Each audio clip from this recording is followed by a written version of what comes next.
And so the question I have is for the people that may not have had a specific event where it was definite that it caused them the grief, like for example, a death in the family or something like that, or losing a job.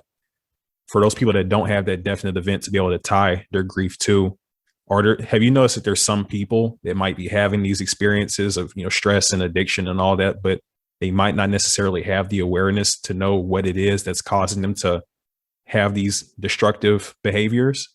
Absolutely.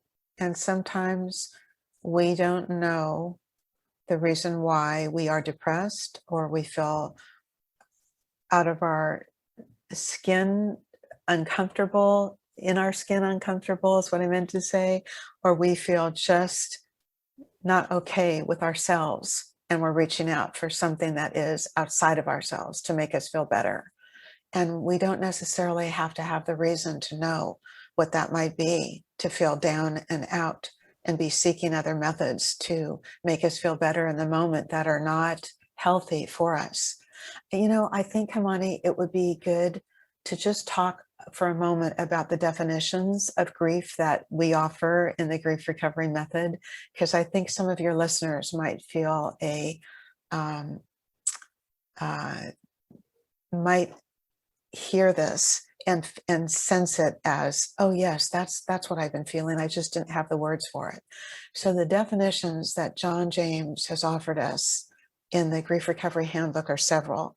One is grief is a normal and natural reaction to loss. However, in our Western culture, how we handle grief is not normal and not natural and not healthy. And many times, because we're speaking now and your good work is with men, and growing up with my brothers and seeing how my late father, who was raised by an immigrant father who didn't know how to spell the word feeling and was militaristic in beating him. And so my father took out his anger and upset on my brothers with a strap and washing their mouths with soap. And it was brutal for me as a youngest to witness that. It was traumatic to witness that. This happens sometimes in many families because in our culture, it's like men are taught not to cry. You're weak if you cry. And this is so insane. This is so crazy. I, as a youthful senior woman, am happy to share with you that as an aside story, I'm married now happily to a gentleman for the last 13 years.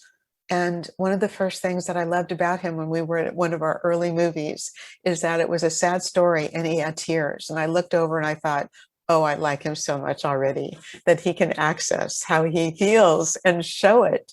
This is such a strength. Showing tears is a strength, not a weakness. And yet in our culture with our beloved men, they are mostly trained to hold back and not show emotion. So wrong. So other definitions of grief are reaching out for someone who's always been there for us, and we will want him or her to be there for us one more time. They're no longer there. Or reaching out for someone we want them to be there for us, who's never been there for us. And when we want him or her one more time to be present for us, they're still not there.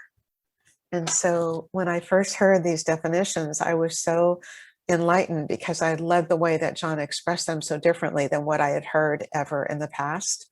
And when I share these with my clients, they can relate to them so well because so much of this is true in our culture. When I speak to a group, I'll ask many times, what do you think in our Western culture is the single most off limits topic of conversation? And hands will go up and someone might say death. Someone might say divorce, feelings, emotion. No, it's grief. We don't know how to even call it by the word it is. We call it everything but what it is. We call it stress. We call it overwhelm. We call it, years ago in my generation, burnout. We call it anything but sadness and grief because we don't know how to gracefully face it and deal with it. And so this is an opportunity for someone who's hurting to get that there's a way to process, to learn to process grieving feelings that is uplifting and actually offers a lifelong toolbox after 8 short weeks to teach each of us how to process our feelings going forward. So it doesn't mean that somebody has to depend on Lesleigh for the next 5 years. It is 8 weeks. And if they want to return to work on some other losses, we work on one at a time, they can. And it's a joyful experience at the end of 8 weeks for what everyone learns. When you talked about the, I guess the expectation for men not to talk about those sorts of things and that grief is kind of an off limits topic, that definitely resonated with me because, of course, being a guy, that was something that was seen as like the standard and expectation when I was growing up. And it wasn't until I started to develop into my own man and build my own identity that I was able to kind of put different aspects of, I guess you could say, what's supposed to be masculinity or like male culture behind me and take on different habits. And so one thing that's also surprising to me that I didn't really notice until I kind of started to take that stance of just being the person I wanted to be instead of what I guess society or parents, anybody else put on me as far as expectations, was that it's not just something that like men perpetuate, but also women. So I've seen Yes, a lot of yes. women also kind of have these same expectations for what a man is supposed to be. And so it's kind of like a full cycle type of thing where it's already not good for us. And you have other men that are putting the pressure on you. It could be friends, family, whoever else, to be in this certain, like, I guess, mold for what a man is supposed to be.